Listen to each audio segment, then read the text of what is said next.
one of the images that you've given about, you were talking about the importance of that pause, and I know that you quoted Viktor Frankl in the book on that power of pause, but the imagery that you used that I think might resonate with a lot of us was the remote control to the brain. Like you got to use that pause button. I thought that was such a good imagery for me to have, in that let's just pause. You've mentioned a couple of times needing to pause, needing to pull those words back in.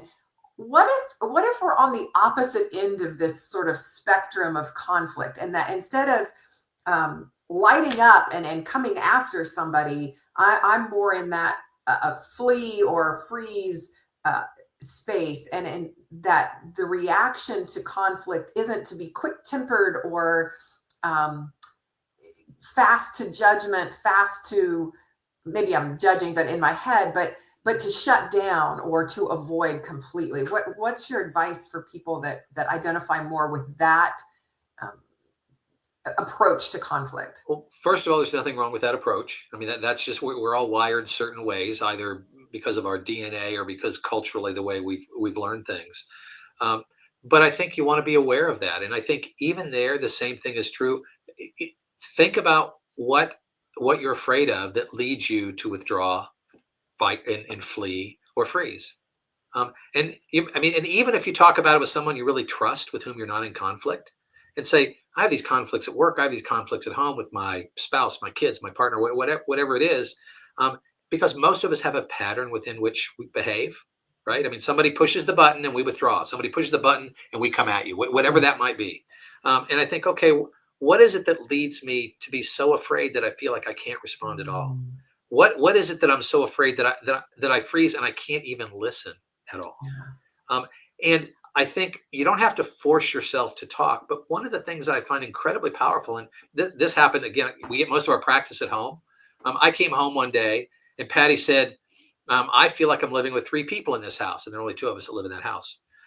She said, you, me, and your ego. Oh. I did not see that as a warm embrace moment. No. But I don't think that was a warm and fuzzy comment there. No, it wasn't, and she didn't intend it that way. But I mean, even saying, I can feel like my defensiveness come up. I mean, and it doesn't mean that she was wrong about those things, or what she was trying to make a point about whatever was going on in our life at that point. And this was a time, I tell lots of failure stories. This was a quasi success story. What I knew by my defensiveness is I had no ability to respond. And what I told her was exactly that. I said, I'm so defensive right now. I'm not saying you're wrong about that. I have no capacity to respond in any meaningful way. I promise I'll have this conversation. I'm not good enough to have it now. Oh. And I stopped. Now, as Patty will tell you, that doesn't happen very often, because I'll light up and want to explain to her. It doesn't work well. But I think it's back to the physicality and think, okay, do I care about this relationship? I mean, one of the concepts I didn't talk about in the book, but I talk about to people a lot about, is a concept I call PARC, PARC. And that's when you feel the kind of the bile rising in your throat. First you pause, then you assess, then you reflect, and then you choose. Yeah.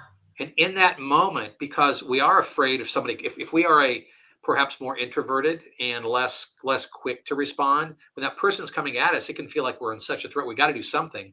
And so pause is not natural, but I can pause. And then I can say, okay, what's going on here? I mean, is there a perspective other than mine? My guess is there is, because this person is not really threatening me physically in any way, maybe even not even emotionally. What's that? And then I can say, okay, as I reflect on it, what are the personalities? What's the context? What might be going on with them? Because in that moment, I'm thinking about where they might be, not why they're wrong. Oh. And it's huge to think about, because that person is doing what makes sense to them. It may not make sense to anybody else in the universe, but it makes sense. And so if I've paused, assessed, reflected, then I can choose. And my choices aren't always right. They're not even always good.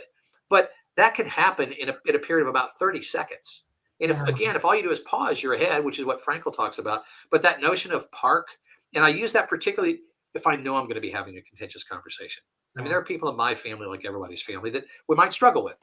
And I think, okay, I can do PARC before I go into the situation. I can say, well, okay, this is a person that for whatever reason scares me enough that I don't respond well. Let me think about what's going on with them.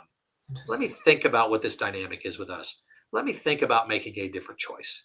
And the other part of it is, I mean, if you were starting to play the piano, you would not to expect to be playing Mozart's concertos right away. But with these things that are intellectual, like conflict that we're trying to do differently, we think, well, now I know it. I ought to be an Oh, Olympic yeah. athlete.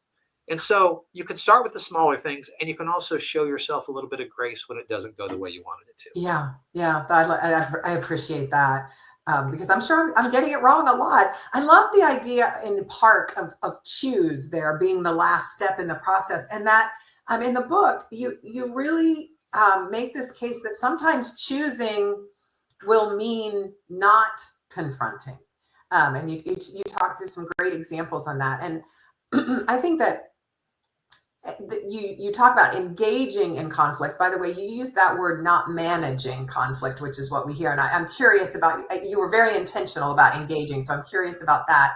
But I'm also thinking about this idea that you consider it engaging in conflict if I go through those 4 steps, even if at the end maybe I've got some issue with Sam, and I pause and I assess and I reflect and then I choose not to confront you. That would still be engaging in conflict. I think sometimes I beat myself up a little bit because I've chosen not to engage. And then I'm like, oh, there you are being a doormat. You're being passive. You're avoiding conflict again. And, and maybe I am sometimes because of fear. And I think that's one of the interesting pieces to me is how do we suss out when we are avoiding conflict because of fear, and when are we choosing intentionally, deliberately not to confront someone because that was the best choice in this particular circumstance. So a lot of things to respond to: engage versus manage, and how do you know the difference between just kind of wimping out and hiding from conflict and being self-aware enough to say, no, this is not a good opportunity for me to confront. Well, I think for most of us, you can look at your patterns. I mean, once we don't have to be my age to see some patterns develop. We can see them develop at 15 years old, 20 years old, 25 years old. We can be at a lot and say, oh, I run every time, or my inclination is to run every time. And what sometimes we forget is it is a courageous step simply to stay there and listen. That's a choice to engage, not to shut down. Now, there are times when, like I said, running makes sense. The reason I talk about engaging, not managing, is I think part of conflict is being honest with ourselves about powerlessness. I mean, we could have a conflict. I am powerless to change you if you don't wish to change. And even when I talk to law students and lawyers and insurance executives and people like that, they talk about all this convincing and advocacy. Well, that's all about me.